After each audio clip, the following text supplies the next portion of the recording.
মুখরোচক সব খাবার দেখে লোভ লাগছে, ঠিক না? লোভ তো লাগারই কথা। সো হ্যালো ফ্রেন্ডস, আসসালামু আলাইকুম। আশা করি সবাই ভালো আছেন। গ্র্যান্ড সুলতান হোটেলে যখন আমরা প্রথম দিন গিয়ে পৌঁছালাম সিলেট গ্র্যান্ড সুলতানে, আমাদের পৌঁছাতে প্রায় 3:30 4টা বেজে গিয়েছিল। তো আমাদের হোটেলে লাঞ্চের যে আওয়ারটা ছিল, লাঞ্চের যে টাইমটা ছিল সেটা পার হয়ে গিয়েছিল। তো হোটেল কর্তৃপক্ষ যিনি দায়িত্বে ছিলেন ওই মুহূর্তে, তিনি আমাদের খাবারটা সম্পূর্ণ, বাতেন ভাই, উনি আমাদের খাবারটা সম্পূর্ণ রুমে পাঠানোর ব্যবস্থা করেছেন।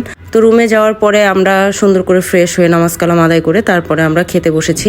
এখানে এত বেশি খাবারের আইটেম আপনারা দেখতেই পাচ্ছেন, মাছ, গরু, খাসি। সব থেকে স্পেশাল যেটা ছিল সেটা হচ্ছে বেগুনের মোরব্বা বা বেগুনের রোস্ট, যেটা আমার কাছে ডিফারেন্ট লেগেছে। এর আগে আমি কখনো এটা খাইনি। আমরা সবাই এই জিনিসটা নতুন ট্রাই করেছি। এর আগে আমি কখনো বেগুনের রোস্ট দেখিনি। বেগুনের রোস্ট আসলে খুব মজা ছিল এবং আপনারা দেখতে পাচ্ছেন খিচুড়ি দিয়ে আমি বারবার বেগুনের রোস্ট দিয়ে খাচ্ছি।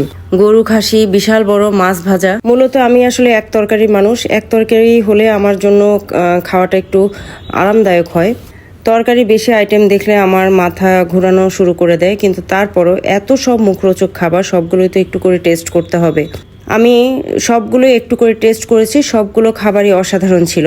খাবার দাবার কমপ্লিট করতে করতে মাগরিবের সময় হয়ে যায়। গ্র্যান্ড সুলতান হোটেলে আসলে অনেকগুলো রেস্টুরেন্ট আছে, প্রায় 3-4টা। তো আমরা খাবার দাবার কমপ্লিট করে মাগরিবের নামাজ আদায় করে এরপরে আমরা আবার আরেকটা রেস্টুরেন্টে গিয়েছি। সেখানে গিয়ে আমরা কিছুক্ষণ গল্প গুজব করলাম, দুষ্টামি ফাজলামি করলাম। এরপরে আমরা ওই রেস্টুরেন্টেও হালকা কিছু খেলাম, এরপরে কফি পান করলাম, এরপর চলে আসলাম রুমে। আর এখানে আমি ভাতিজা শোভনকে চরম পরিমাণে শাসাইতেছিলাম যে ছবি যদি খারাপ হয়, ভিডিও যদি খারাপ হয়।